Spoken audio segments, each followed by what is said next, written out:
Fred, why don't you go ahead and introduce yourself? Yeah, so I'm Fred. The screen name is Tabernerus for people who've seen it and wondered how the heck you're supposed to pronounce it. It's fake Latin for bartender. I was 19 and needed a handle. I was young and needed the money. So, And what's the symbol? It appears to be a GIF of some sort, or glyph. like a rune. Yeah, so it's actually, believe it or not, it's just my initials. But I wanted to have some online symbol that was sort of replicatable across different platforms that was me in some way, but not like immediately obvious. And I'm not one for having like a profile pic up there. If I can avoid it. Sounds like you put some thought into your branding. Not a lot of thought, but thought, Not a lot. I mean, I was doodling while listening, believe it or not, to this show and was trying to come up with just a cute way of writing my name and was like, oh, wait, I could use that. So nice. And who are you and what do you do and how'd you get in the Wheel of Time? And I picked up Eye of the World in college. I was in the middle of debating whether I was going to fail out of college or not and needed a weapon with which to do it. So I found the Wheel of Time. It just took up a lot of time, that term. Wheel of Time, Eye of the World I picked up. I had seen the series on the bookshelf for a while in the local bookstore, but it looked very, very long and intimidating. I think at that point, it was like Winter's Heart had just come out. I think this is 98 or 99. So I think my timeline is correct. Crossroads of Twilight was the first one I waited for. Sounds about right. Yeah. As the theory goes, that's the one I hate the most because it's the one I waited for. But I really liked it. So I was a fantasy fan from way back. Started with Book of Three and the Pride Chronicles first, and then from there it was a quick jump to Tolkien.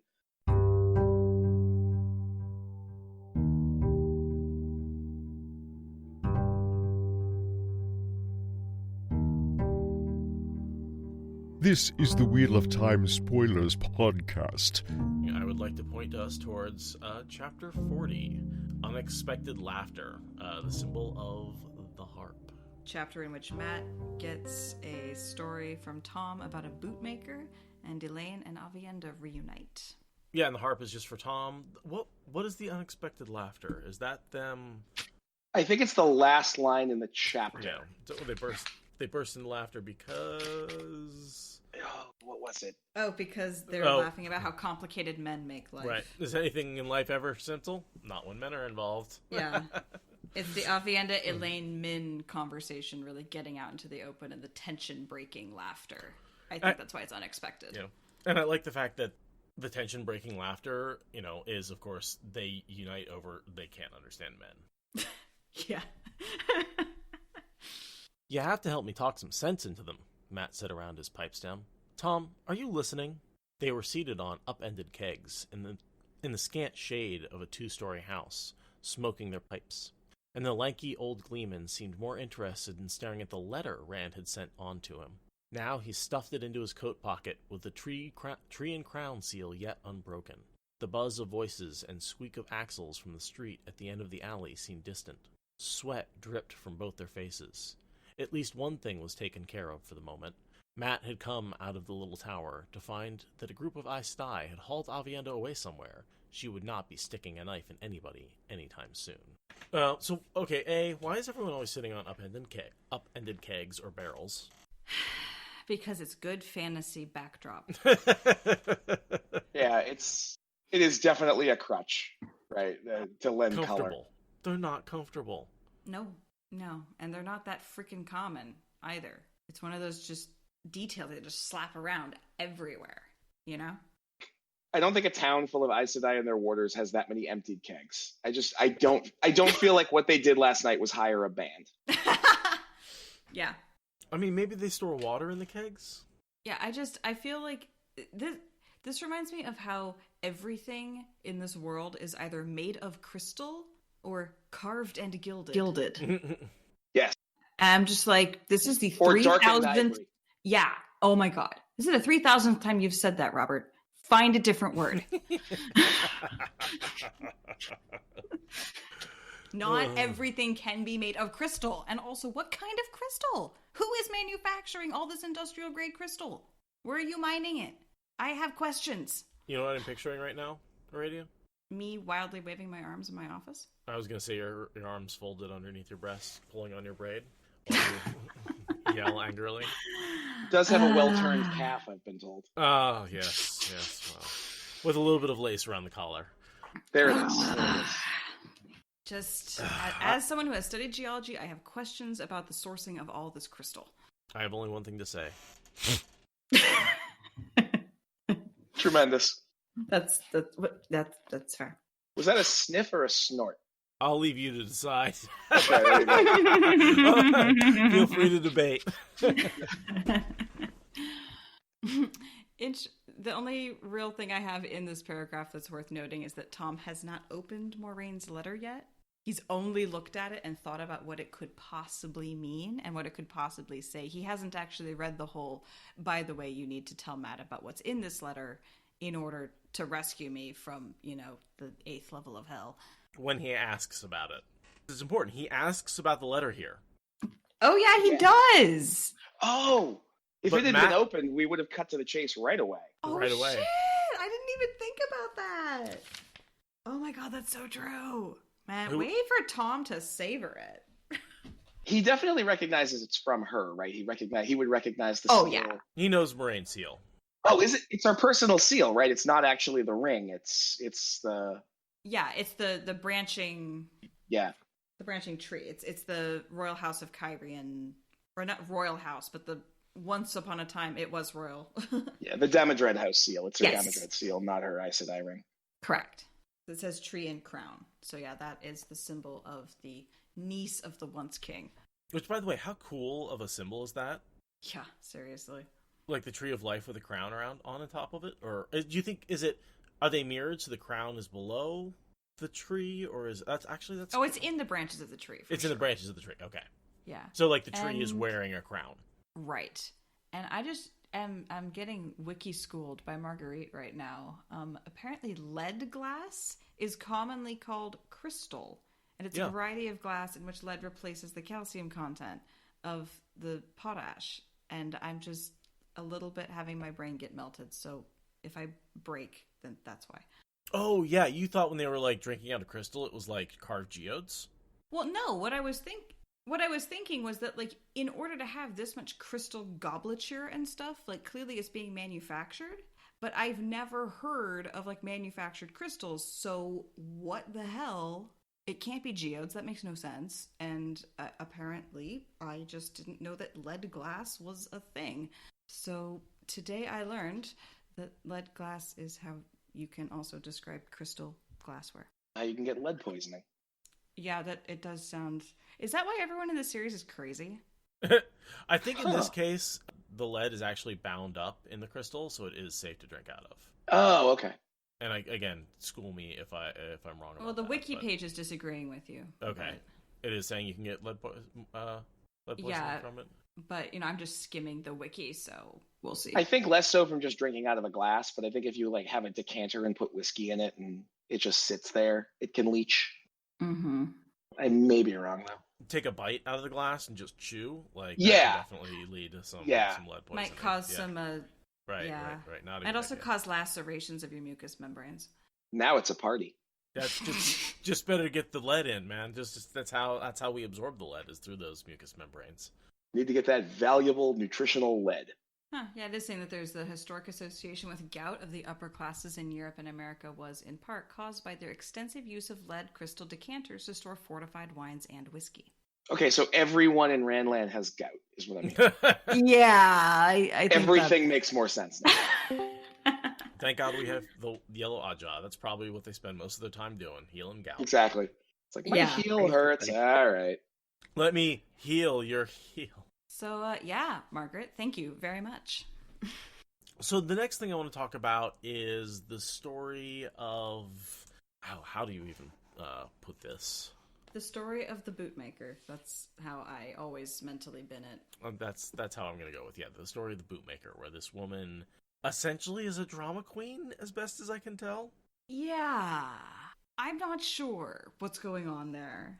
Yeah, I'm really, really not sure which side of this is the truth. I think they are in a relationship where... Mutually abusive. Mutually abusive. Or Italian. Either way. 6-1. Not the stereotype.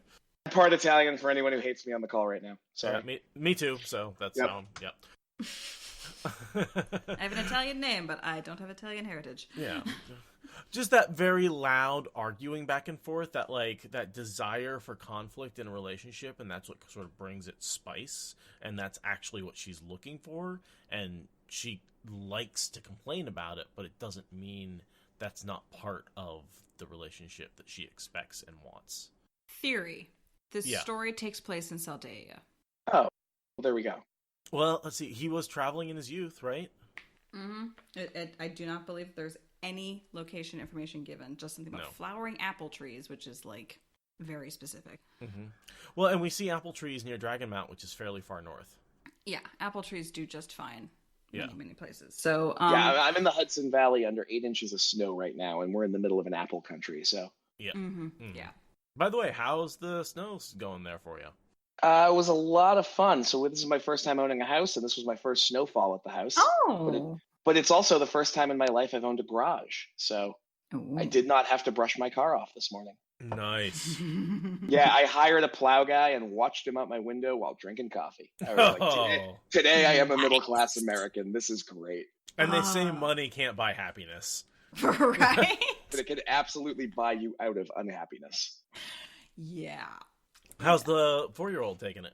He's dealing with it really well. I think I have to admit, like, he's handling the pandemic and everything like a champ. Like, he's rolled with it, and I feel terrible sometimes. Like, today he was playing in the snow. Like, we were playing with him, but he's the only kid, and I do feel bad at times like that because I would just like find 3 local friends and get a snowball fight going. But that's tough right now. But it'll end at some point, and he is back in daycare part-time, so he's around other kids again, which is nice. That's good. That's be a really tough age to be deprived of contact like that for a long time. I mean, he went all summer without it, right? Because his school shut down, and then no one knew when it was going to end, so we were just in sort of an inevitable holding pattern. Like, all through his 4th birthday, nothing happened. We bought a cake and ate it, and that was it, and got him some gifts, but like my family couldn't come over. Man. People are going to have weird stories in 20 years. Yeah, we have a cohort of kids who are all going to have like a weird little collection of things because of this, and it's going to be real fun to watch them develop. Fun being a relative term. Oh God! In 80 years, when we have a bunch of shut-ins who won't come out of their apartment because the COVID might get them. Yeah, it's okay. Well, I'll be living in pods in space by then anyway. So is everyone in that generation an introvert with a cloth mask collection? Don't ask. Yeah, so the bootmaker story, I genuinely don't know who's lying, or no one's lying. I just genuinely feel like both stories are true, right? Like, the guy involved is probably an abusive jackass. Is jackass okay on this podcast? I forget. Do we? Yeah. Fucking hell yeah. All right, just checking. I feel like the bootmaker is probably a jackass, and the wife is probably difficult. I'll just leave it at that. And they're that couple you live next door to and are constantly trying to move away from.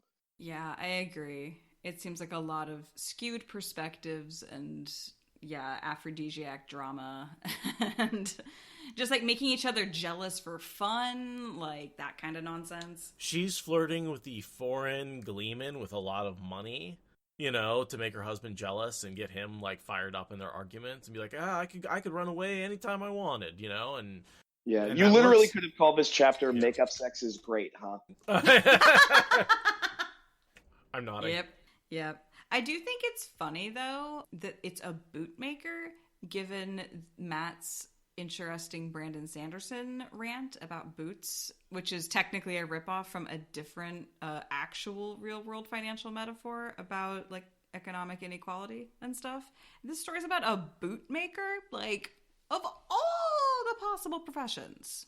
That is kind of, like, weirdly specific. Yeah. Huh. Just saying. Do we think Matt eventually got the lesson? No. It's not really clear by the end. I feel like he comes around to the right answer, but I don't know that it was because it dawned on him that what he was trying to say. Well, I don't think it's a good lesson, so I'm okay with Matt not getting it. In what sense? Okay, I think it's not a good object lesson for relationships, but actually now I'm thinking about it, I'm already talking myself out of it as I compose my sentence to respond to you. I think it's a So- terrible argument for relationships. I think the lesson that you at some point have to, if you really care, you have to help them do what they want and not just try to solve the problem is a good lesson. Yeah, I think it's a flawed metaphor to get to a good lesson. I think that's more. I'm not surprised that Matt doesn't get it because it's a terrible metaphor. Yeah. And I don't think Matt ever gets it, partially because it's a terrible metaphor, despite it being a good lesson at the end. Yeah, like I still am not 100% sure it says what Tom thinks it says. Like I'm still kind of like, don't hit on crazy. So I also think part of the reason that Tom misses the beat is he thinks that Matt has a crush on Egwene. He thinks that Matt is like head over heels for this girl, and that's why he's this. Really? Watch this. How do you feel about Egwene and Nynaeve? On second thought, make that just Egwene. Matt Brown, I like Egwene. I never read that as a romantic read. No, but the next line is something, if my memory is there, it's like, I mean, she's Egwene. Yeah. Or something like that, which is much more like I have definitely dated people in the past where someone's like, oh, how's so-and-so? You know, what do you like about her? And I'm like, have you met her? Like, yeah, she's amazing, right? Mm-hmm. And, you know, that you're right. There's that reading there, if you want it, where he's assuming based on that, well, the two young, attractive people from the same village are almost certainly somewhat into each other, right?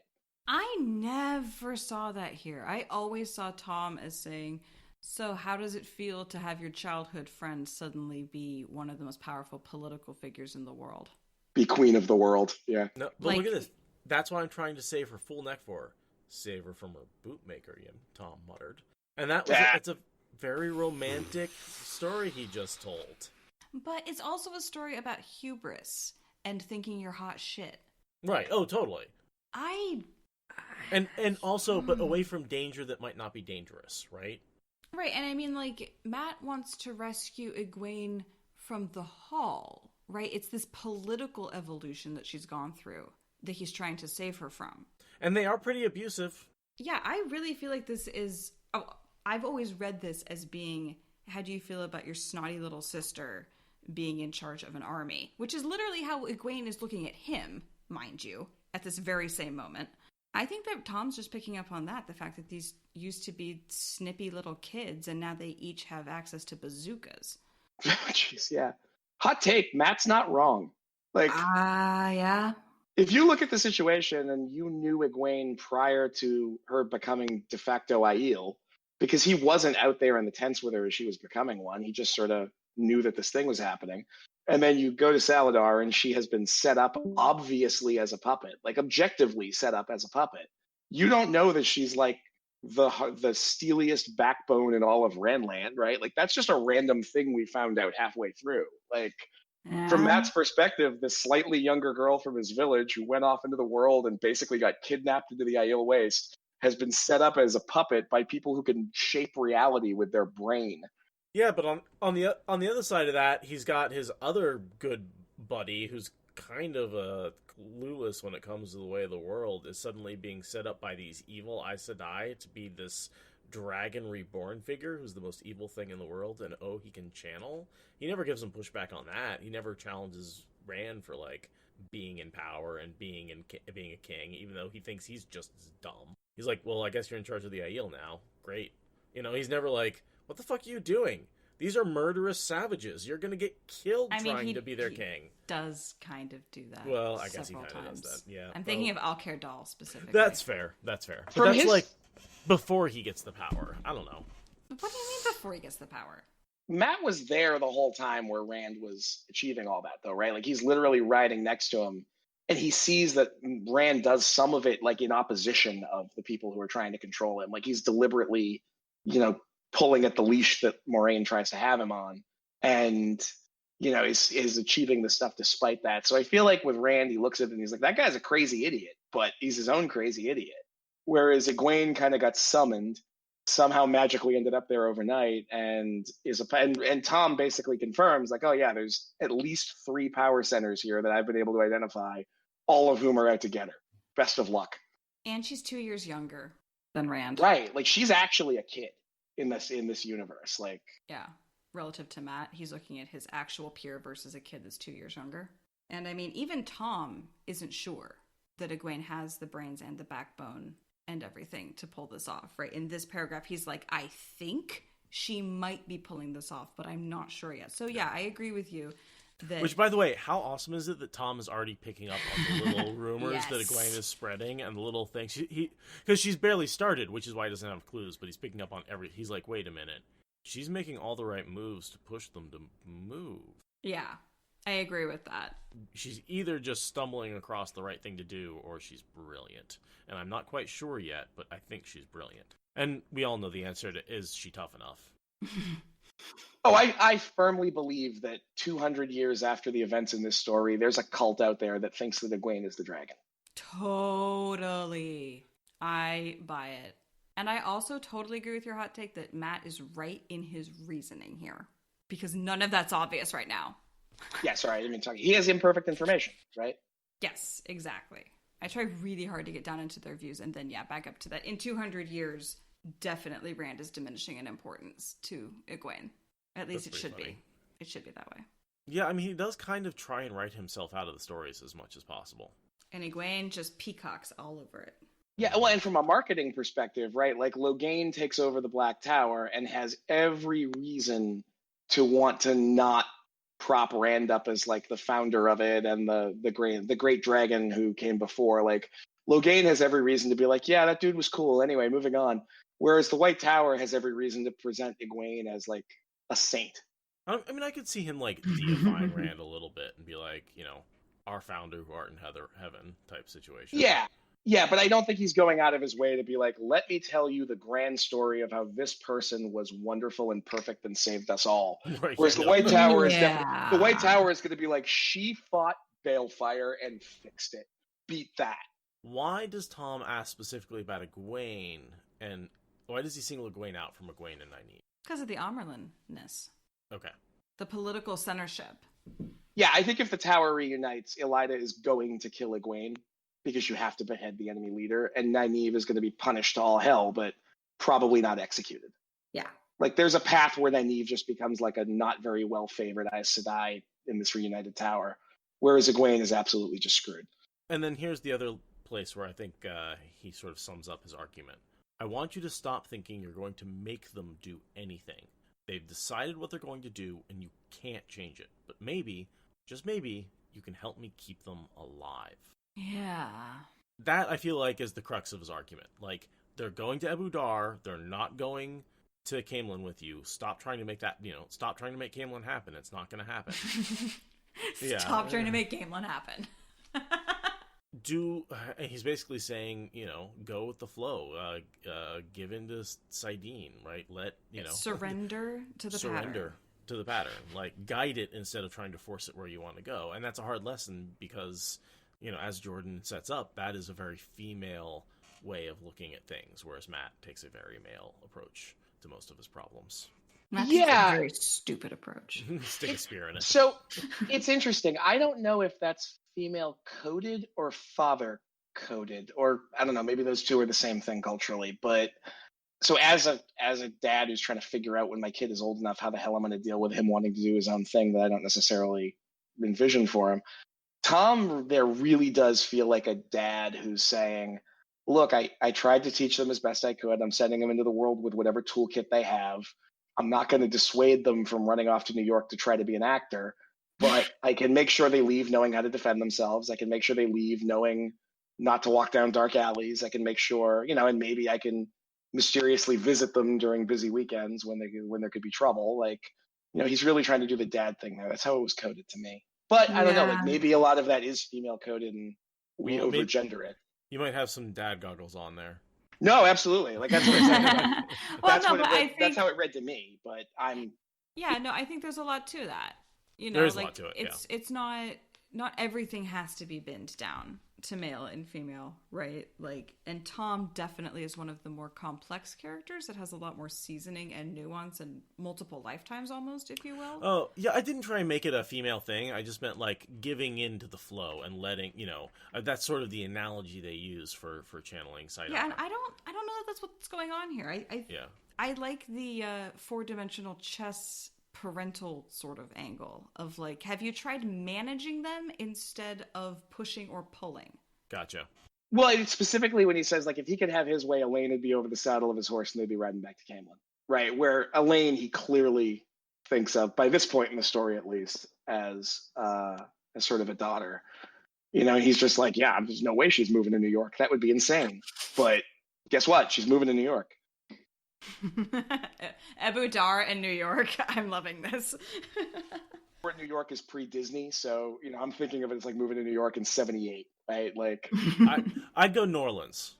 Yes, Abu Dar is New Orleans. She's moving in. She wants to go to Tulane. She's going to New Orleans. Make your peace with it. She got a scholarship. This is happening. Yeah, and I mean, and she's going, Mardi Gras sounds fun, and you're like, yeah, oh, no. And he's just like, oh God, I went to Mardi Gras. You're not going to Mardi Gras. Yeah. And you're like, okay, I can't stop you from going to Mardi Gras, but I'm going with you in case someone tries to roofie you and, you know, do bad things, like, so I can be there to back you up. Yeah, Tom is definitely the dad that gives the daughter like the unlicensed handgun as she goes away to college, right? It's like, you know, That's such a Tom move. I killed a king with this. It's fine.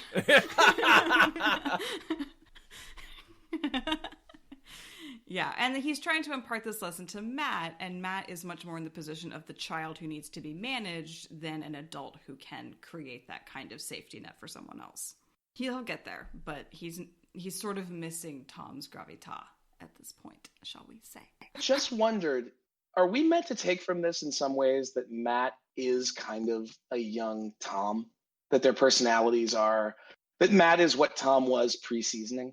I always kind of thought of them as a younger reflection of each other. Because yeah, I never twigged onto that, but like right down to the juggling and ending up dating / sleeping with a queen. Mm-hmm. Yeah.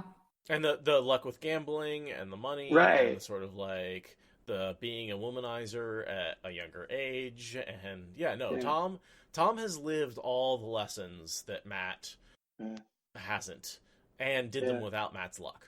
Yeah, and then Oliver's gonna pick up that mantle. Oliver's completely gonna follow in that stead and be Tom 3.0. What do they say? Tom did it backwards and in heels.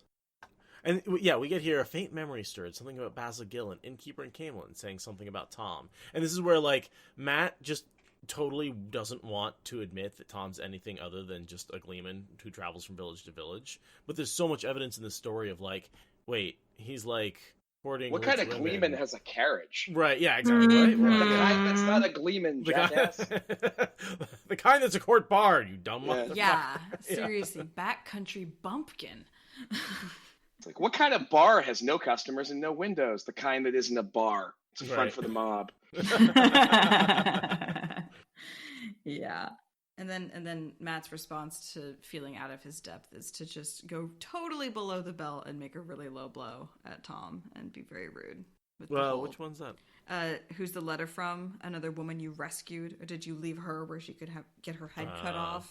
And then Tom's just like, I left her. And then walks away, and Matt feels really, really bad about himself, as he should. As he should. Yeah.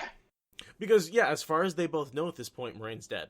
Like, Tom hasn't read the letter, he thinks Moraine's dead, he hasn't opened it yet, he hasn't, you know. And so, yeah, he thinks her head got cut off. And at this point, I'd say that we finally get at least a tiny textual clue that Tom does have feelings for her. Like, oh, yeah. Yeah, I didn't pick up on that at the time. Mm-hmm, exactly. It's abundantly clear. At this point, the fact that he left her means that she's someone he would have protected, and there's meaning in that. That, yeah, it's only my 8th read since I, finished the series and whatever, so it's fine. Well, what was the line at the end of Towers of Midnight? He's like, well, if you were paying attention, it was there.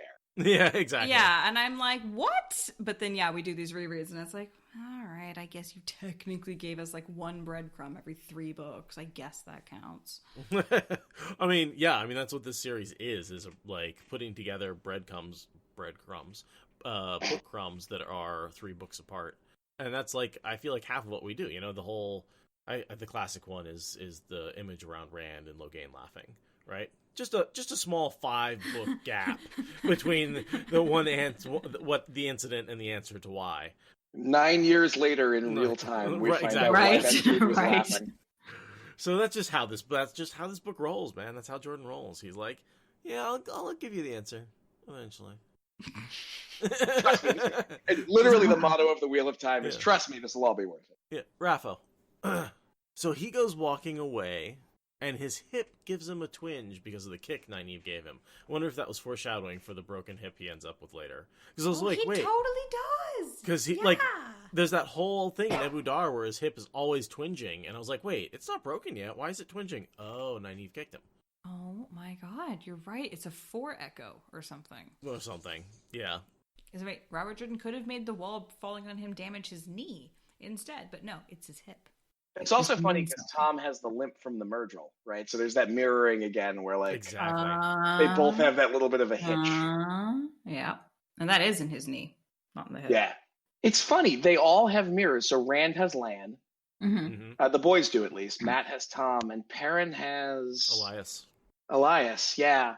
Yeah, Nynaeve has Moraine. Elaine, or... Right, Nynaeve has Moraine, Elaine has her mother. And then Egwene has Swan. Yeah, and Avienda has Amis, probably? That's what I'd suggest, yeah. I would say the wise one trifecta. Sure, the Dreamwalkers. Actually, is Avienda Dreamwalker? No. No, but the 3 main Dreamwalker wise ones are her main mentors. I would actually say that Amis is Egwene's mentor pairing. She gets so much from Swan, though. She does, but I feel like they were more equals when they started working together. Like, not totally yet, but Swan very quickly is just like, oh, you're playing the game, you're not the game. But don't forget, there was that whole time, I mean, that's Swan 2.0, but there was a time when Egwene looked up to Swan and was like, one day I will be the Amerlin seat, like that Amerlin seat. Yeah, that's fair. Yeah, Egwene is low-key the most ambitious character in this whole thing, because from the very start, she's like, well... Okay, that might be my own bias, right? That might be where I'm not identifying with her, so I don't pick up on it, but I feel like she's the one that from the very start is just like, of course I want to move up in the world. I want to get out of this fly-ridden village. I want to be the Amerlin seat. Who wouldn't want to be the most powerful person on Earth? I always find it in her quest for knowledge is also her quest for ambition. She's like, I have to learn more. I need to learn more. I need to learn more. I need to learn more because that's power. Because knowledge is power. That's what she never says is knowledge is power for her. She should have said it, honestly. Like, that was a missed opportunity. Yeah, that's the same thing. Yeah. Jinx. Yes. So I totally think that why she wants that, she sees this conflict coming, and what she needs is power to enforce her will and protect herself and protect the people around her. Okay, my friend's the Dragon Reborn. Like, he's gonna have to fight the last battle. I know I'm gonna be fighting in that battle as well. I better do everything I can to make sure that I am up for it. And I have learned from every culture that I possibly can. Also, like, I do think there's a little bit of PTSD after facing the Shanshan and realizing, like, I need, it's like someone who goes and gets the biggest gun they can possibly get after they've been, robbed or raped or mugged or something. Like, it is that sort of response to being violated is go get the biggest and most powerful protection you possibly can.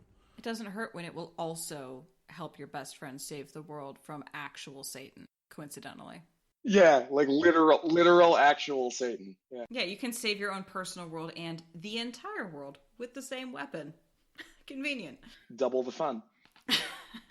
Double dipping on the personal protection. It's a bonus.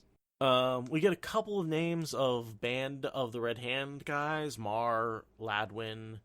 They show up in a couple of Band of the Red Hand scenes. I don't see any reason to sort of point them out other than they are in the last battle in the Band of the Red Hand. We don't see them die. They survive Ebu Dar. Congratulations. They survive Ebu Dar, yep. Yeah, Matt's looking for Nynaeve, and she's avoiding him because she thinks he wants to beat her up for kicking him, and he has completely moved on and is just mad that she won't talk to him after kicking him for no reason, which is just...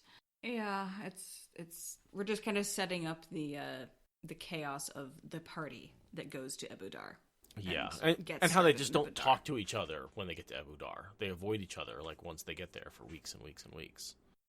And then we have Matt and Vannon just being like, oh yeah, Vannon can totally come and go from the Aes Sedai border perimeter as he pleases, because he's Vannon. Again, I'm going to float my theory that Vannon is a red herring for Demon Dread.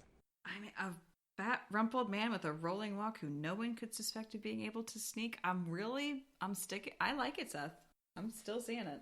Because there's a lot of red herrings for Demandred in this book, in my opinion. Oh yeah, And we keep running into people where are you? Exactly. And no, I think you can't be. But I think Vannon might be one of them. And I've said this before, but I don't think on released episodes, but just the same way that Lanfear was light on her feet when she was the overweight Kylie. Right. In the same way that Demandred would be awful light on his feet if he was pretending to be an overweight Vannon. And being, we've got Forsaken near almost all of our main characters. Why not a Forsaken in the Band of the Red Hand? Yeah, that's a good point. He talks about raising an army, and we know that he's right there and in control of Matt's army in the Band of the Red Hand. Like, there's so many clues pointing to Vannon as Demandred. No, you're absolutely right. Like, you could totally read that. And I think the reason I missed it is much like you were saying with dad goggles earlier. So, like, I'm too much into it. Like, I'm a pretty big dude. Like, I've been fighting a weight problem my whole life. And so when I read the surprisingly nimble and athletic fat guy, I immediately am just like, oh yeah, because they totally exist and no one thinks they do, right? Because like I'm relatively limber, right. I work out, I do CrossFit, I just happen to be big. And so I read Vannon and I'm like, yeah, he's that guy you underestimate because you can't possibly think he's light on his feet, except offensive linemen are a thing, right? Right. Yeah. It takes a lot of muscle to be that light on your feet when you're that big. Right, like a surprising amount of it is probably, well, in Vannon's case, he's described as a sack of literal beef fat, so I guess maybe not, but yeah, conceptually, like it didn't shock me, so I didn't look. But you're right, like it is weird in the context of the story. Right, and my only because we've already had this character who was a disguised Forsaken who was described in exactly the same way. No, it's a perfect mirror. Yeah. And he's positioned in the right place, and I'm just, the more I talk about this, not something I ever thought about until a couple of episodes ago when Vannon was introduced in the story. And I'm just like, the more I talk about it, the more I'm like, God, he's such a good red herring. Oh yeah, headcanon accepted. You're absolutely right. Yeah, and the fact that like he then gets accused of being a dark friend as the last battle is like coming towards this conclusion, I was like, no, like I never caught these red herrings and I never doubted Vannon, but when that came up, it was just that little voice in the back of my head was like, what if you missed it all along? What if he really was a dark friend? And it only lasted for like a chapter or two, which was good. Right, but like, right. It works. It really works that setup is here. And then I have to wonder maybe if Sanderson found something in Jordan's notes that like sort of was like, make Vannon red herring. Yeah. And that got adapted into the scene that we saw. Oh, and Super Sky, like to your point, where there are no Band of the Red Hand Dark Friends and it being weird. I think, it's absolutely weird that it's like the one group where we never get infiltration. What are the odds? Well, and my theory on it is actually, it's not just the odds. My theory is if you're a Forsaken or a high-level Dark Friend trying to infiltrate, you need to go somewhere where you're likely able to control things. And you look at Matt and you're just like, yeah, hard pass. Like, there's no way I'm going to be able to affect anything in this situation. I'm working for what looks to all outsiders like a lunatic who's just like, let's go have every battle. Yeah, no, I think it's the Taviran, first of all, Matt's only going to attract not dark friends, right? And then, who would want to literally gamble with a chaos machine of good luck, right? Like, the house is going to win. Don't bother. You're not going to affect your plan. All you can do is disrupt one of the Light's plans. And there's value in that. And it's actually maybe telling that they didn't try it, because had they neutralized Matt earlier, they probably would have won. But, you definitely look at that and you're like, well, none of my plans are going to come to fruition. And I don't care about the grander plan. I just want to win. Well, and no one really took Matt seriously, even on his own side. He was always kind of a buffoon. Like that. I wonder how much that protected him. No one thought he was going to be the great general. They had all these other great generals. Everyone ignored him. Can I just have a mini rant on Matt for 1 second? Because this has bugged me ever since I read Memory of Light. You have the floor. They don't take Matt seriously in the middle of the last battle when he has showed up with the combined might of the Shanshan Empire behind him, married to its empress. He shows up, immediately dominates the battlefield, and people are still like, well, that's old Matt being weird and untrustworthy. George Patton literally airdropped into the middle of your battle, and you're like, he's just a crazy dude. Like, no, there's no reason for this. In fairness, the Shanshan did hold back until the very end of the battle. They No, were they the nail did, in the coffin. So, like, I think everyone was like, yeah, sure, Matt, they're not going to show up. No, it totally makes sense. But like, if you haven't seen Matt in a couple of years and he rolls in, and the next thing you know, there are literally hundreds of thousands of the crackest troops in Ranland behind him listening to him, you got to at least pause and be like, some shit happened. Yeah. Okay. But Like, nope, that's just missed some Matt. developments. It's like, nope, that's just Matt not wanting to milk his dad's cows. Like, what?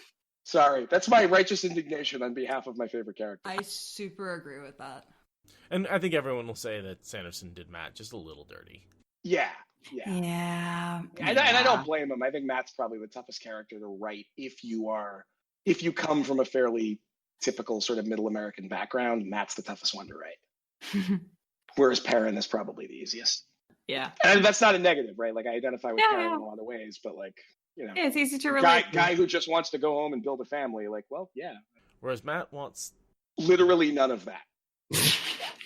All right. So, a little more wise advice between Matt and Vannon. Man mixes with Aes Sedai. He's bridled himself and put a saddle on his back. Which is often, I love that between the Vannon who freaking falls in love with Elaine. Which also, very suspicious character twist. Very suspicious. That he likes Elaine and cozies up to her. And yeah. The same way some other Ravine did with her mother, perhaps? Yeah, or how Halima does with her best friend. Yeah. Yeah, I kind of hate that you're selling me on this. I'm just like, I want to hate this theory, and I'm like, no, that's clearly what was going on there. Elaine expected to find Avienda in the waiting room or maybe outside, but she hardly had to listen to discover why she was in neither place. There were two topics of conversation among the other Aes Sedai, and everyone was talking with papers lying abandoned on the tables. Matt occupied most tongues. Even the servants and novices bustling about the waiting room paused in running errands to exchange words about him. He was Ta'Veren. Was it safe to let a Ta'Veren remain in Saladar? Had he really been in the tower and simply allowed to go? Was it true he commanded the Dragonsworn army? Was he to be arrested for the atrocities they had heard of? Was it true he came from the same village as the Dragon Reborn in the Amerlin? There were rumors of two Ta'Veren connected to the Dragon Reborn. Who was the second? Where could he be found? Maybe Matt Coffin knew. There seemed to be as many opinions as there were people to give. Just clucking hens. I can literally hear like just this buzz in the room that's like, Coffin? Matt? What? Ta'Veren? Yeah. I can just picture Elaine walking into this and thinking like, oh God, they're all talking about him. It's always Matt. Why is it always Matt? Matt. Marsha. It's interesting that they aren't asking the two questions that she expects to hear, because Elaine tends to be pretty like on the nose with people and like what they should be thinking, politics and stuff. And the question of like what Matt wants in Saladar and how Rand got there, or how Rand got Matt there. Like the fact that she's immediately noticing that nobody talking about it. I'm just like, that's a good question, Elaine. Why is nobody talking about it? Well, that latter question is like an existential question, right? Like, why does someone know where our secret base is? Explicitly someone who can destroy cities. Like, how is that not on everyone's lips? Yeah. And we know why. Well, because of traveling? Well, because he was in Teleron Riyadh in the flesh. Right. Something they can't even conceive of, barely, at this point. Right, like most of the people in that room don't know that Teleron Riyadh is a thing. Right, not even in the slightest detail. Yeah, they're like, oh, there's this other world that you only go to when you're dreaming. It's cool, trust us. If you die there, you die. Yeah, and sometimes you can just walk through space in the flesh. It's fine, don't worry about it. It's cool. Yeah, don't worry. You should probably try not to dream too much. Yeah, just don't sleep ever again. It's fine. By the way, Freddy Krueger lives there. Yeah, exactly. Actually, dude, Freddy Krueger could totally be canon in the Wheel of Time. Pulls you into the dream, into Teleron Riyadh, and then kills you. Well, that's described as an incredibly evil act at some point, right? Pulling someone against their will. Mm-hmm. Yeah. Huh. So she's off to rescue Avienda from her, what? From the questioning? From being pressured into signing her name in the novice book. Mm-hmm. Basically. She's being teed and shoulded at to death until she submits to the will of the tower. I like that she sees Nynaeve running from Matt. and looking over her shoulder so often that she was running into people. It's because she just saw Matt and was like, nope, don't want to talk to him, going in the other direction. We got this whole thing with Brigida and Arena, petty and silly.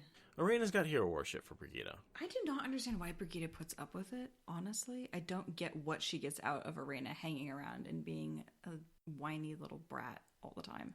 I think she just feels a little responsible for her. She feels a little protective. Like a puppy. Yeah. Just like, well, I'll teach you how to protect yourself at least a little bit, before I take off again.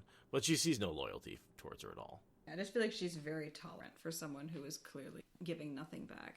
Yeah, I wonder how much Brigida is just trying not to have a personality. Hiding by being unremarkable. Yeah, and just trying not to get angry at anyone, or just trying not to make any waves, and just like...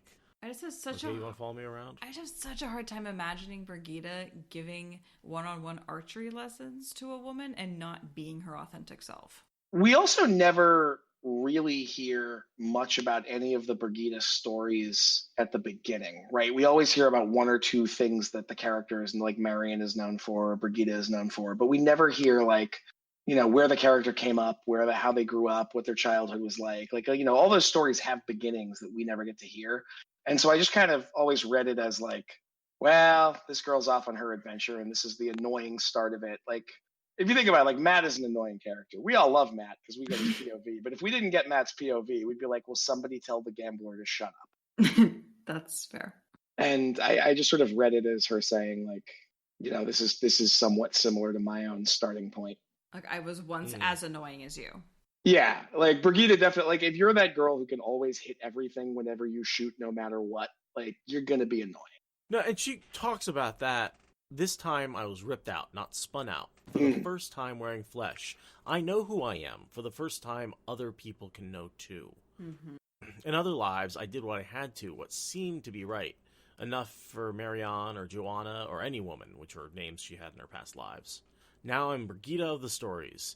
Everyone who knows will expect. I feel like a feather dancer walking into a Tovin conclave. So the disrespect and neediness that Arena gives her is what she needs to feel like not Brigida, the hero.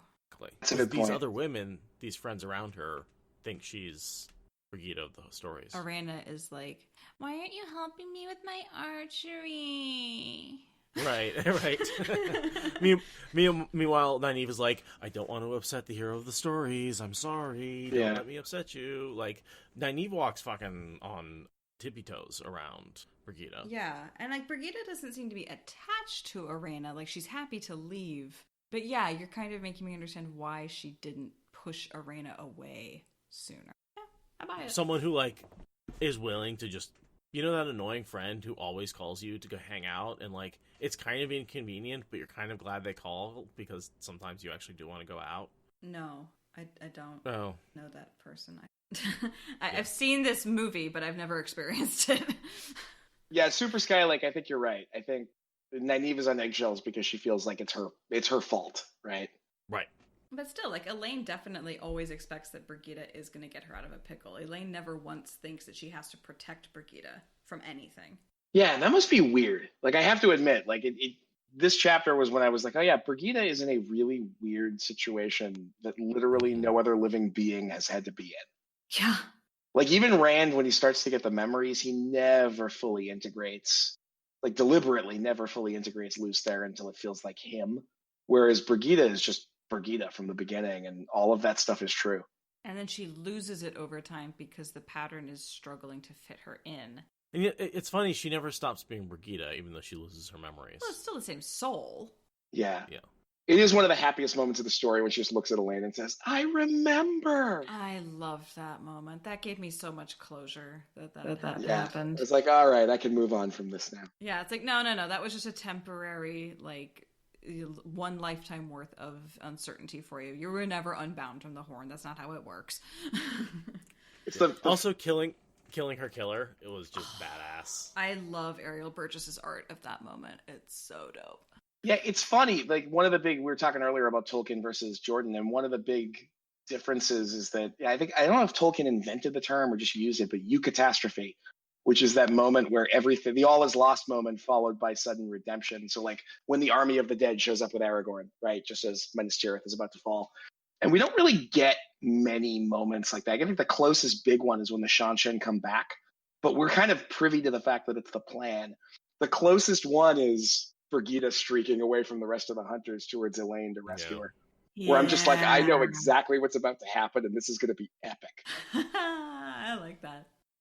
One of my favorite memes I've seen recently is the one where in Simpsons, Moe's tossing Barney out, and it's Moe is Merlor, or whatever his name is, and Barney is Brigida, and then the next panel, Barney's back inside the barn. Oh, it's not Mer's, the douchebag who's gonna create... Yeah. Melar, yes. Thank you. Melar, yes. Yeah, he has a couple of pseudonyms, but yeah. Yeah, just so it's like Melar tossing Brigida out, and then the next panel, Brigida's right back behind him again. True. And I'm just like, yes. Yeah, that was gratifying as all fuck. That was very gratifying. I love that scene. That and yeah, there's the GIF. Thank you. And Oliver being rescued by Joel. Like that, I still cry when I read that scene. I still get anxious when I'm reading that scene. I'm like, is he gonna make it in time this time? It's so close cut. That is actually one of the few scenes where I'm able to just completely put myself in the point of view position and feel the horror of being in the rocks and Frolics. And you're just like, because in his mind, there's literally no chance of rescue coming. It's done. Time is slowed down. This is the end. Yeah, he's fired every bullet in the gun. All chances are gone. And he's cost everyone the last battle. And it's the low point of the last battle. Like, it has been defeat after defeat after defeat after defeat at this point. The Battle of the Light has, we've had a surprise army coming from Shara. We've had, we've lost the Horn of Valir. We're, just getting the Seanchan haven't shown up. Like, there's just getting their butts kicked all over the place. They've lost the city of Camelin. It's just like with Matt. There's nothing left. And you're about to see the most innocent character be just destroyed. There's nothing left but to blow the horn with literally what could be the last breath in your body. Thinking of nothing but salvation. Yeah. Think not of glory, but only of salvation. It's just... The best line Sanderson, of the line Sanderson wrote in the series, the best one I think is of all of them, one had come back. Never had lost, one had come back. I'm just like, wow, I don't know what you want me to do with that, man, but I'm with you. Don't mind me, I'm just crying a tiny little bit. It's fine. Yeah, no, it's cool. Damn it, it's we all raining did. Inside again. We all did. No shame. It's a safe space. This is not a shit. This is a safe space, no shame. We'll get there in 8 years of podcasting? And then here, a lot of times people are like, why doesn't she just tell Egwene? We get her sort of reasoning for that, which is, as long as I don't admit it, it's as if she doesn't know. Doesn't bother saying that's nonsense too. I know it is, but that changes nothing. Sometimes you just don't step on the crack. You know it's not going to break your mother's back, but you just step over it anyway. Yeah. And she's like I said in the last episode, she's a soldier. She's a very stubborn, narrow-viewed person on a couple of silly things. And this kind of superstition is very on brand for that. She and Matt have that in common. They do have a couple of superstitions like that. Exactly. I don't know much about soldiers except what I've learned from this book, but she is archetypal for what I have learned from this book. So... You think Matt just wears that hat because it looks good? There's some superstition tied up in that. Mm-hmm. Because he wore it right before his first big battle, and he survived and killed Cooladin. Oh, yeah. He survived the waste and everything that came after. Yeah, I mean, you don't put that aside lightly. Not even when your Empress wife tells you that it's a bad omen or whatever. Even it looks terrible with the armor. He's like, no, it looks good. I decided. That's what good looks like. What's the line? Burn the hat, and we're going to find out if you can fly from 3 stories up. Something like that. Something like that. What's the quote that applies right here? As long as I don't admit it, Mm-hmm. don't bother saying that's nonsense. Yeah, I know it is, nonsense. But it changes nothing. I know it's nonsense. That's a very Matt quote. That's why Brigida and Matt get along so well. Are we all back? Are we ready to dive into Avienda being proud as proud can be? Oh, I'm ready to dive into Avienda. I am flailing for how to respond to that. Yeah. Because I was about to say something vaguely related but different, and now I can't. Go right ahead. So my comment was going to be everybody ready to read the section that introduced teenage boys everywhere to polyamory? Let's do this. Yeah, though, this is kind of the conversation in which we get it spelled out more than just polygamy isn't always creepy, which is pretty much how far the books have taken us up to this point. This is, okay, and actually polyamory with communication technically could be a thing, maybe, possibly. Like, I hate to say this, this is one of the healthier depictions of it you will find in fiction. For all the good and bad, the good and bad that statement entails. Yeah. Well, particularly for this era. Yeah, that's true. I'm sure there are other. But no, yeah, you summed it up well, like with all the caveats and asterisks therein. But at least everyone knows that everyone else is involved and is talking to each other and making arrangements and being like, okay, are we all okay with this? Yes. Are we sure? No, but okay. No, but we're moving forward anyway, and we're all gonna, all agree on rules. Who are at least attempting to communicate. And as we know, communication is not the strong point of our characters in this story, but they are trying. This is arguably some of the stronger communication this series sees. And two women communicate. I mean, they're communicating about a man, so it's not exactly great. But no, this fails the Bechdel test, but please. It does. It does, yeah. But it's still some of the healthiest interpersonal communication we see in this entire series, particularly with respect to relationships. Not saying it's good, just that it's the best. So we get Elaine rescuing Avienda, and we get the fact that Myrelle is the head of the Green. Now, she is an example of a too young sitter. Right, she's head of the Green in Saladar. Right. She was not the head of the Green before the split. Because there is still, I think the head of the Green stayed back in the tower, and so the idea was when the tower reunites, one of those two is going to have to go away, so let's not raise up an old, experienced head of the Green Aja, so that when they reunite, the old head of the Green can take back over again. Yeah, so like junior deputy Aja heads while we go through this little trouble. Yeah, to find a point in it, because it took me a surprising number of readings to get this, but the mystery of the two young sitters boils down to one of y'all has got to go, so don't burn somebody where this is their only chance.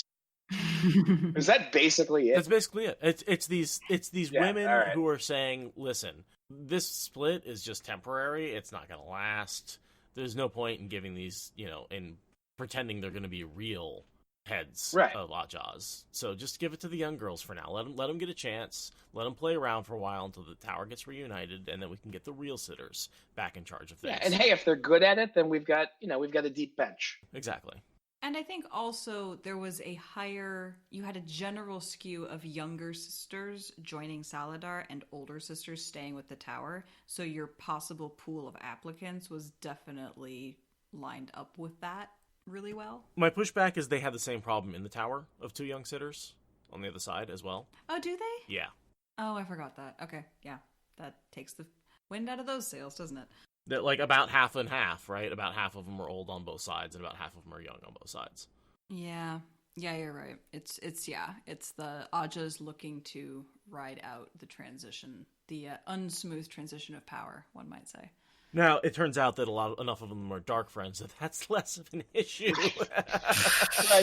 Turns out. Yeah, plot twist. Plot twist. We're actually going to slaughter a third of our number, and another half are going to die in the last battle, so, the Great Purge is a great time for promotions.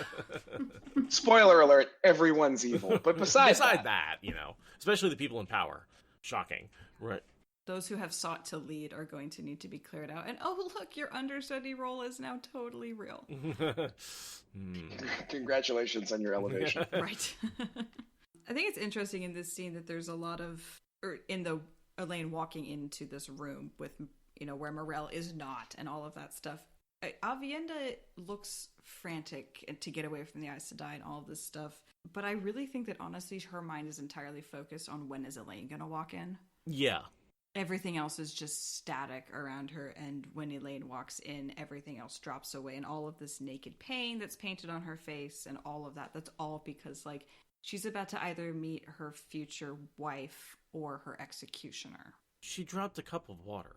Right? Yeah. She is so unsettled right now. When she sees Elaine, she's not unsettled with the Aes Sedai. She sees Elaine, and the cup of water drops. Mm-hmm. Elaine is what's startling her, not the Aes Sedai. Elaine is what has her nervous, not the Aes Sedai. Her entire day is just, I'm about to meet Elaine. I'm about to meet Elaine. I'm about to meet Elaine. That's her whole thought process. I mean, don't get me wrong. She's not a fan of being hauled off by these Aes Sedai, and she wants to get the hell away from them. But that's incidental. Yes. To the Elaine thing. Agreed. I think if we were in her POV, it would be like italics, constantly thinking about Elaine, while all of this just meaningless clothing details like get dropped if we were in her POV. So they head back to Elaine's room where they can talk, and by talk... My room or yours? Yeah. Your room. No, that's definitely how I read that. Yeah. Yeah. What is your opinion on their relationship becoming physical at some point in this process? Certainly not in this chapter, but do you think it does as they become first sisters? Do you think they become physical with each other? Uh-huh. Okay. Yep. I don't care if there's canon evidence otherwise. It's wrong, and my headcanon is right. Yeah, no, I absolutely agree, and believe, I know as the dude in this particular agreement, no one's gonna believe this, but not for prurient reasons. Like having known people in vaguely similar situations, I just don't think it plays out without that happening eventually. Exactly. It's not that I want to be like, here, let's find queer representation because it could be there. I genuinely think that they get so close and they go through so much that, like, if Swan and Moraine became lovers and best friends, like, yeah, it works so well. I would buy it doesn't happen till after the last battle, but I could see that. I could be persuaded to that. I mean, the world is ending. Are you really gonna not sleep with your super hot best friend that you're totally, like, getting close to when the world is ending? You're gonna wait to see if you both survive the end of the world. I mean, they legit take a bath together, right? They sleep together every night and tell each other a secret they've never told anyone else. I totally forgot that. Yeah. Yeah, no, they're totally... I take it back. It's not after the last battle. Right. Sorry. No, that's totally a thing. Ebru Dar is totally a thing. Yeah, and, like, I mean, Avi spends time with her in Camelin, and she's trying to become queen. No, and think about, like, they're heading off to New Orleans to spend a summer together searching for... Yeah. And they stay in Tylan's palace, and Tylan, like, this is entirely a woman-dominated society, like... You know, the bath scene and the sleeping together and telling each other a secret, that's definitely on the way to and in Camelin. That's not in Ebru Dar. Yeah. Saying these two... But it definitely starts here. Saying these two don't get together is a Sappho and her friend type situation, like... Oh, they were just friends, were they? Friends that slept together, were they? Friends that sent each other love letters, were they? Friends who gave each other jewelry right. And knew each other's favorite foods. Just great friends. It becomes more obvious to me if you compare it to her relationship with Egwene, right? Because up till this point, she and Egwene had become, like, best friends, and she tremendously respects Egwene, and this is this deeply important relationship. And then, like, that's never mentioned again to speak of. Except in the same, like, wow, I really respect her as the one Aes Sedai of character that all the Aiel feel. And compare that to what she feels with Elaine. Now, I get that there's a driving force that she has to make it work, but I don't know. I don't feel like you can fake that. Like, it is clearly a deeper relationship than she had with And Elaine. let's talk about a foundation of that, which is this moment of extreme trust, of baring your throat, and saying, you know, beat me with the stick or cut my throat. It's your choice. I violated your trust. Turns her back and makes that offer. You know, and then Egwene saying, you know, basically you have no toe towards me. You know, she has the phrase and totally forgives that, and then that becomes a great foundation for the two of them to continue to build off of. I also want to put in a note here because, you know, you guys know me. And how much I like to rail on the amount of unnecessary toplessness of female characters in this series. This is a scene with a woman being topless that I don't have a problem with because she's baring her back to be beaten.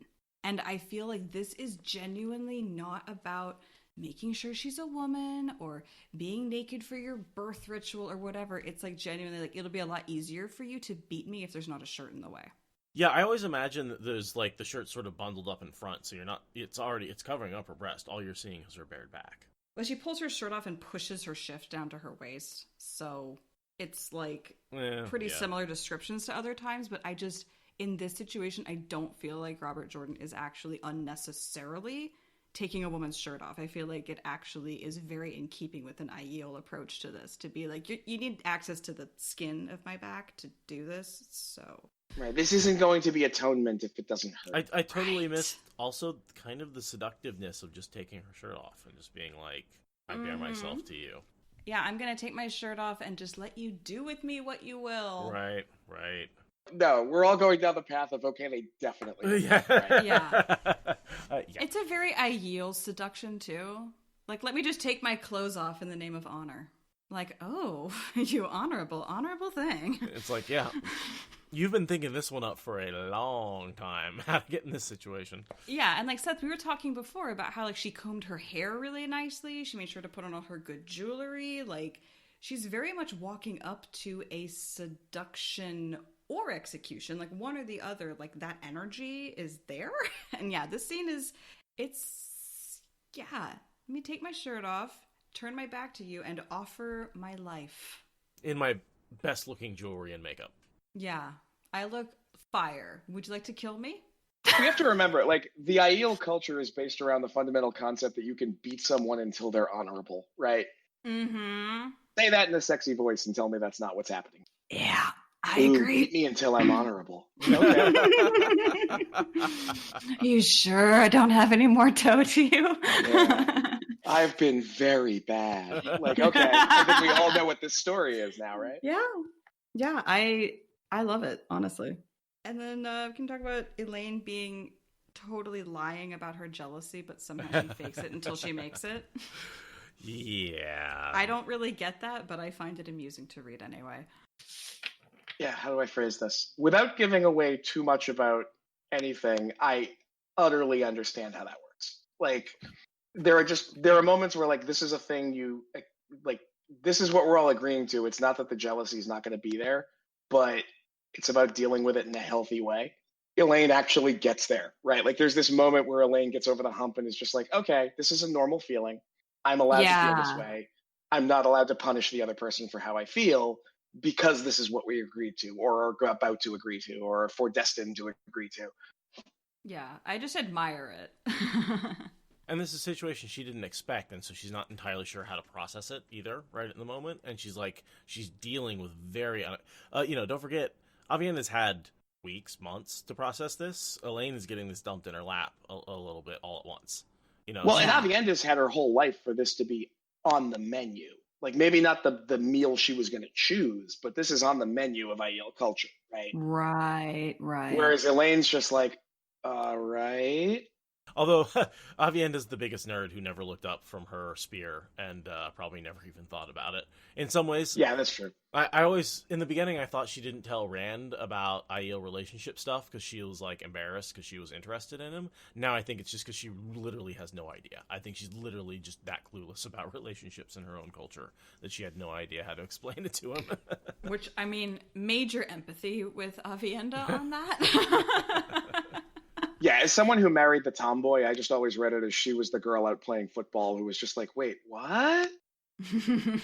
And then it's told, all right, come on in and teach the nice, handsome prince how to be, etiquette and deal with women. And you're like, Like, I need these lessons first, please? She's like, so when you play football... Right, yeah. When you kill the lizard, here's how you get water out of it. What are you teaching him? Yeah, I love that Elaine is able to, like, acknowledge the cultural gaps here and sort of just smooth them over and be like, I'm gonna come to terms with this later, but I'm not gonna burn this bridge that I have right now. I'm gonna pretend I'm okay with it, and I will make that true. Yeah, this is literally the healthiest conversation I've seen in all of Wheel of Time. God, seriously. And it's women talking about a man. God damn it.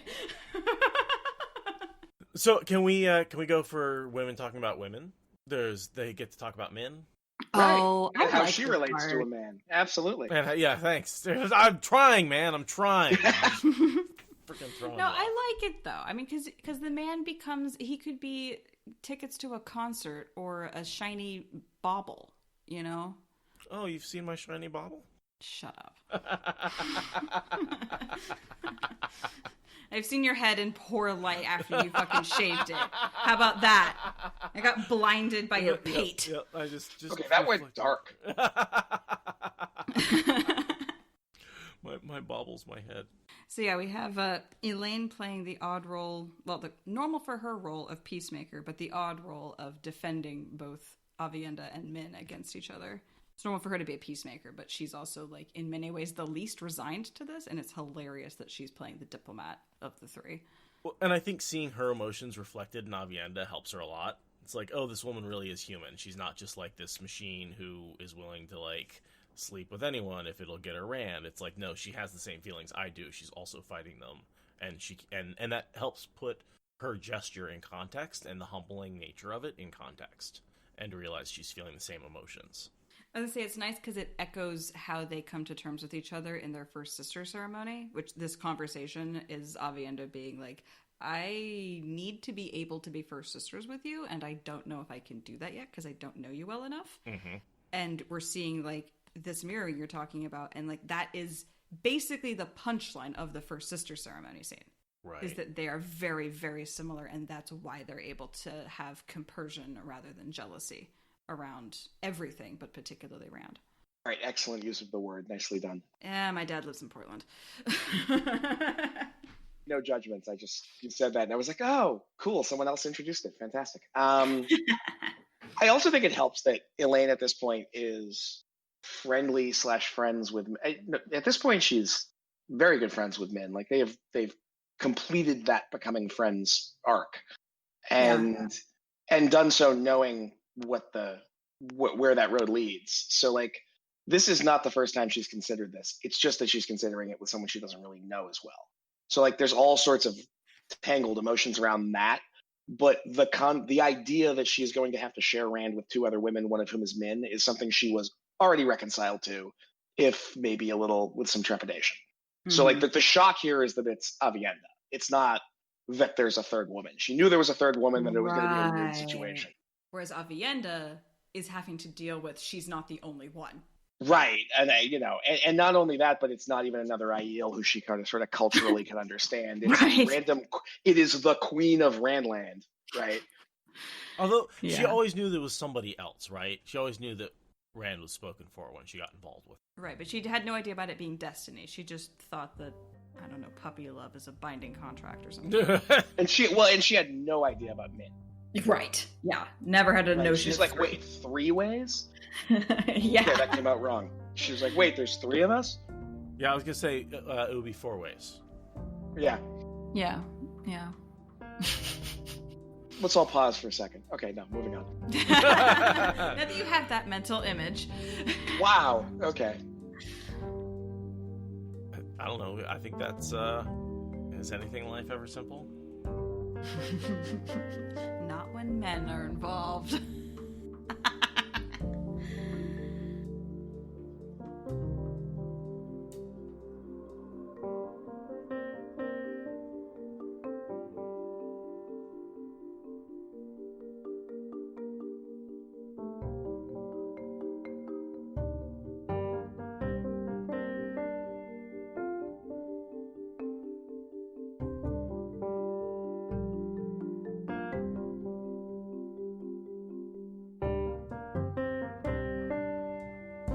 No, and I've always said, this is not a live show. You can come watch me record my podcast, but, you know, we're not providing constant entertainment here. We are providing content to produce and edit down into a listenable podcast. You're welcome to come watch us make the sausage. Exactly. But you're going to have to eat the sausage after. Yeah.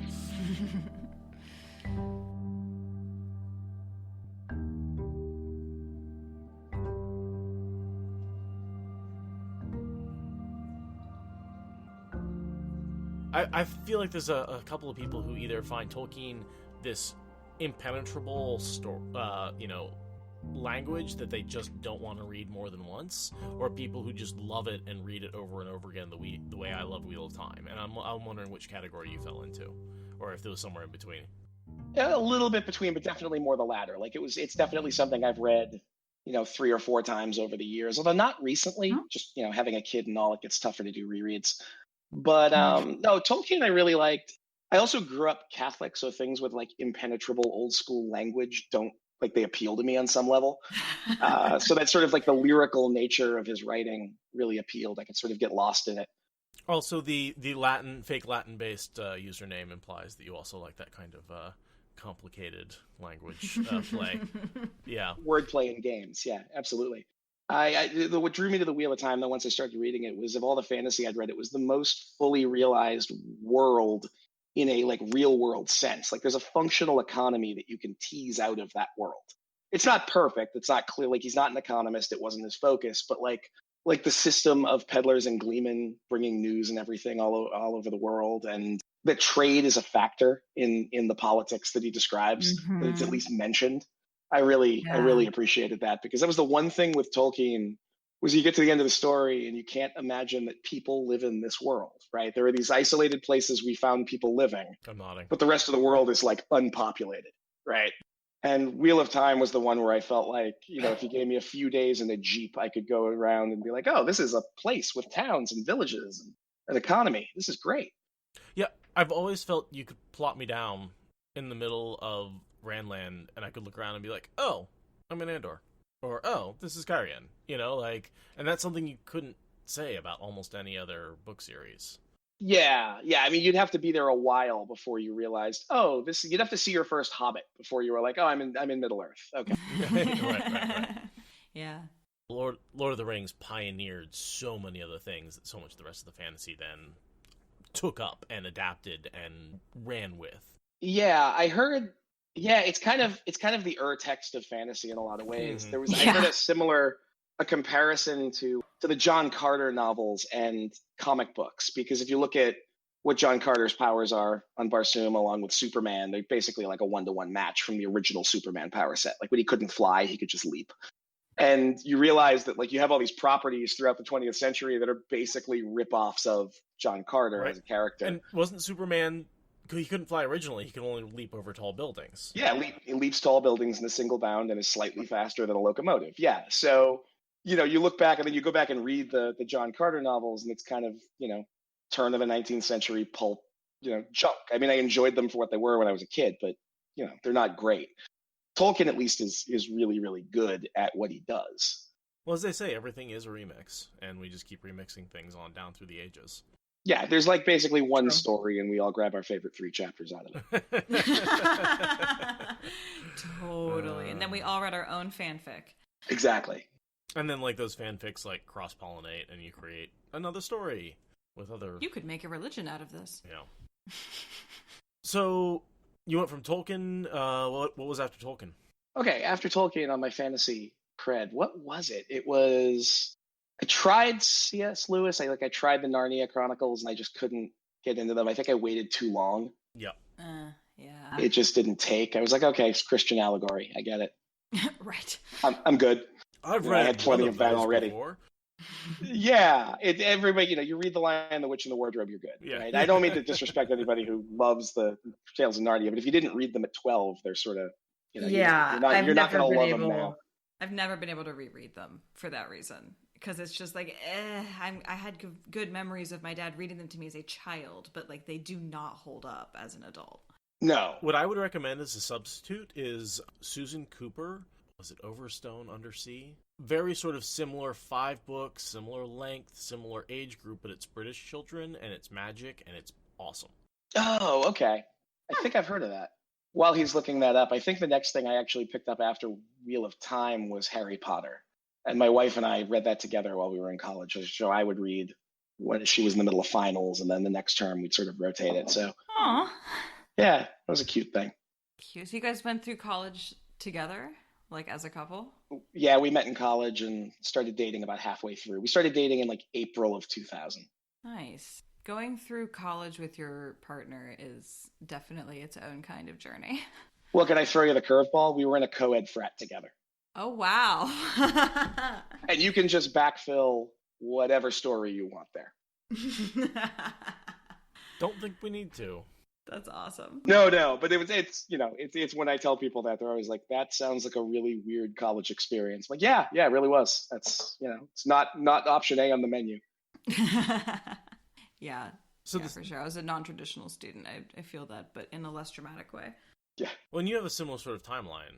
Well, I was married before I went to college, and then he decided to join me in the college mines of Moria, to go back to Tolkien. And when we survived that together. But we were already married and together and doing all of the things when college came on to the table. Yeah, I won't ask you to disclose it on the podcast, but I actually want to know what the college mines of Moria are at some point.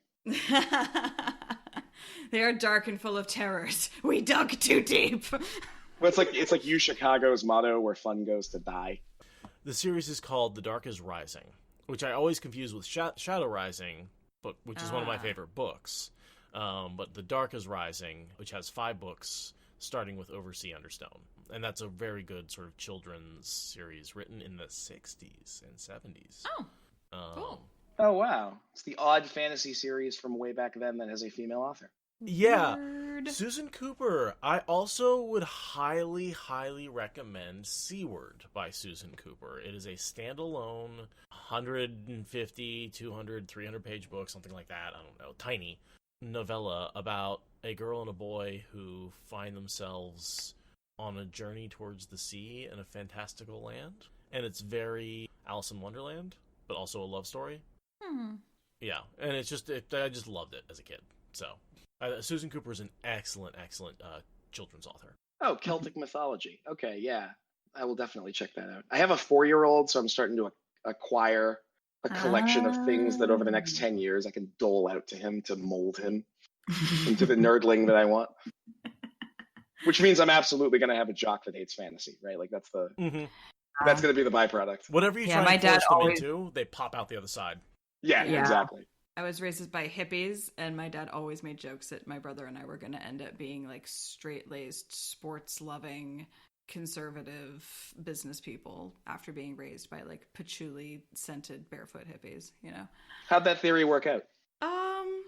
Well, you're pretty much it's a a barefoot mixed hippie. bag. Yeah. I'm a barefoot hippie with a tech education, and my husband's job is tech-based. And my brother is now building drones. Little column A, little column B. Yeah. Yeah, so after Wheel of Time, I found Song of Ice and Fire on a recommendation. Somebody said, if you like politics, because I was a government major, so they said, if you like politics, you should read this one. And I get why they said that, but yeah, I like it. It's fine. The show was a fun watch, but here's how I'll put it. You know how you feel about Tolkien and just saying, oh, this is really dense and I'm just not able to get into it? That's actually, unfortunately, how I feel about Song of Ice and Fire. And I completely admit I'm the problem, right? It is not a failing of the book. Lots of people love it. It is something about me failing to get the good. And I've just accepted it. I was not impressed either. He relies a lot on shock and horror to keep you going. And if it's not pushing your buttons, some of the more esoteric politics are not that engaging, to be perfectly frank. Yeah, they're structurally like they feel like politics, right? They're the empty calories of politics. You're like, this feels like somebody tried to write politics. Yeah. Right, yeah. But no. Yeah, so I read Song of Ice and Fire, and then there's the all the three of us sitting around here just cringing. And like we don't know how to do that on a mic. It's just like, yeah, Song of Ice and Fire, cringe. Yeah, just Brent Weeks wrote the Assassins. What's the name of the series? There's like a 3-book series he wrote. I didn't like those. No, I wasn't nuts about it. I think the first book was interesting. It didn't have a series in it to me. I was like, this could have been one really great, fun, light, dark fantasy story. Did you try Lightbringer? I haven't yet. No. Yeah, so work has been actually kind of crazy lately, and I haven't had a chance to really dig into any fun reading, but that's probably I'm off the week between Christmas and New Year's. I think I might actually try to dig into it. I like it. I still haven't finished it yet, though, if that makes sense. Like, I feel like it has potential, but I feel like it's very unfulfilled potential at this point, and I'm worried based on what I've heard that it doesn't fulfill in the way I want it. It also it's also a very male heavy perspective book. I don't like the way he writes the women. Yeah, with Wheel of Time, like there are definitely things about how he writes the female POVs that I'm not nuts about, but it felt like an honest, heartfelt effort Right. to do a good job of it, and that covers a lot of sins, right? Like that effort matters, and so even when there are moments where I'm like, oh God, please don't make me hate Egwene in this chapter, it's like you still feel like you put a genuine effort into it, and can sort of reconcile it to the world. It was also like, I have to keep telling people when I introduce someone much younger than me to the series, and they're like, this feels sort of weirdly regressive, and I'm like, yeah, but you have to understand, the 90s were a hell of a drug. This was intensely progressive as fantasy went in the 90s. Trust me. You're not wrong. No. It's like the same Rent. We were talking about Rent earlier. Rent has the same problem, right? Whereas like nowadays, people look at Rent and it's like, its grasp of the trans experience in America is loose. But like in the 90s, that was, holy crap, there are gay characters in this thing everyone's listening to. So I'm like, all you have to do is go back and read some early Xanth novels and compare them to and realize those are coming out at the same time as this early Wheel of Time. Yeah. It's definitely one of those inflection point books where you see like there were movies made in the 70s where there's the question of like, what's the dividing line between modern movies and movies that feel old, and it's usually somewhere around like The Godfather, right, where you look at movies prior to that and it feels very like a different time when these were made, and Godfather feels like a movie you could make today, and that's probably how you would make that movie.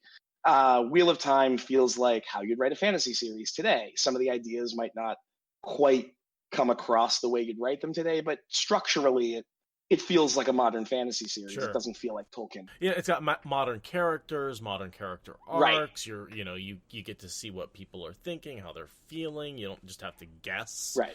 They don't just tell you how the characters are feeling.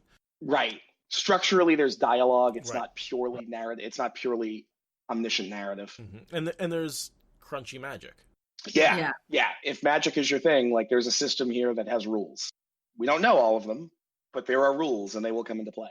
No, and I've heard the argument that it's soft magic. I'm like, no, our characters just haven't figured out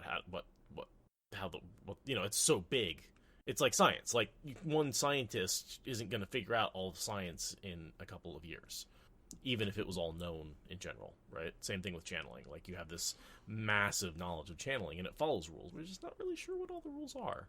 Also, Wheel of Time is modern in the sense that it's inverting tropes which were established by authors such as Tolkien. Sure. Someone in Tolkien's era couldn't write trope inversion because he was busy defining said trope. Right. Yeah, he was the trope. Yeah. And he didn't even know that yet. So he had to, right. Yeah, I would describe it as weirdly self-aware in some ways. Like it definitely recognizes the context in which it's being read. Yeah. Like he knew who would be reading it, when they'd be reading it, what they were interested in. He was reading fantasy novels himself. Tolkien wasn't a fantasy fan, right? He's a linguist who had a story. Mm-hmm. And invented a world to hold his language. And created a story to travel through the world he created to hold his language. He's like the bump on the log on the frog at the bottom of the sea. Like, it just keeps going. It just keeps going. Absolutely. Like, it's for him, it's all about the hole in the bottom of the sea, but we're interested in the frog. And he's like, yeah, I mean, it's there, but we don't care, Right. Yeah, he's like, just try. It's a frog. What do you want? Just accept it's a frog and move on. But see how wonderful. Leave the frog as an exercise to the reader. Yeah, exactly. Yeah, it's actually really funny. One of the best comparisons, one of the comparisons I've thought a lot about between Tolkien and Jordan is in their depiction of war and the sort of existential horror of it. Because so Tolkien, being a product of World War I, like it is intensely horrifying on like a visceral, can't put yourself there perspective. And Jordan, being a product of Vietnam, it's much more like you can't put yourself there. I'm not trying to say that, oh, you read this book and you get what it was like, man. But you can sort of directly see a human experience there where you're like, yeah, if you put me in that situation, as a product of a society not like that, I can see how people act like that, right? It's much more, I think, relatable to a modern reader, whereas Tolkien's depiction of war just feels ancient, right? In the way that, the beginning of World War One, French soldiers were marching off wearing swords on horseback, right? It's old world war. Yeah, I definitely feel like I have so much more appreciation for things I've read about modern war, like from Vietnam onward, because of having read some of the stuff in these books. Not that I understand anything from the books, but just that, like, if there's any way to relate, getting into these characters' heads is probably the closest I'm going to get. Yeah, I thought it was, not having had relatives of that generation that were in there, so I don't have that direct connection. Mm-hmm. It was a great insight into sort of the headspace someone who did go through that might be in around things like war and, causes. Yeah, for sure. Definitely. I read Wheel of Time long before I got any appreciation of the Vietnam War as like an event. So it's always been through that lens that I've really been like, okay, let's think about this. And the books help with the understanding of the history and whatever chaoticness that is. It's sort of the difference between hearing a story told by a guy who rides a horse named Lion and a guy who actually rides a lion. And like... Yeah. One is a story about a story. The other one is a story about experiences.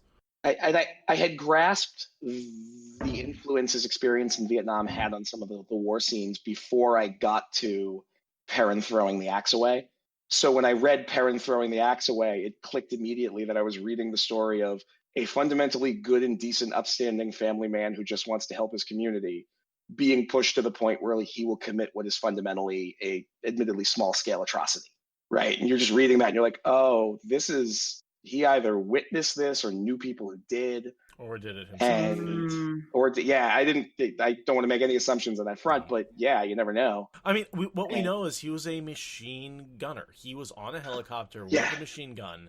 And, there's no doubt that he probably personally killed lots of people. Just, based on what he did and when he did it, and just, and he talks about the death of a woman is something he did kill somebody and he regrets it. And like, yeah, I don't think you walk away from that unscathed unless you're literally a sociopath. Yeah, I had a lot of frustration with Rand's whole thing about killing women until I read about that one Vietnam story about having to kill a woman and how that influenced him. And then it's like, okay, I'm going to allow Rand to just show me what that space looks like because that's not contrived. Yeah, I struggle with that a lot. I mean, it is my cultural upbringing, right? So I look at that and I'm like, yeah, absolutely. I could never, you don't hit, you don't do this, you don't do that. And like some element of that is certainly, I think, positive, not taken to an extreme, but reading it got to me and I started to get frustrated with it. And then I thought through it and I was like, well, no, if that's how you were raised, you don't just turn that off, right? That's not a switch you can flip and view everybody as pieces on a chessboard. Yeah. It would have been weirder if he just flipped the switch and was like, okay, everybody's playing the game. Let's do this.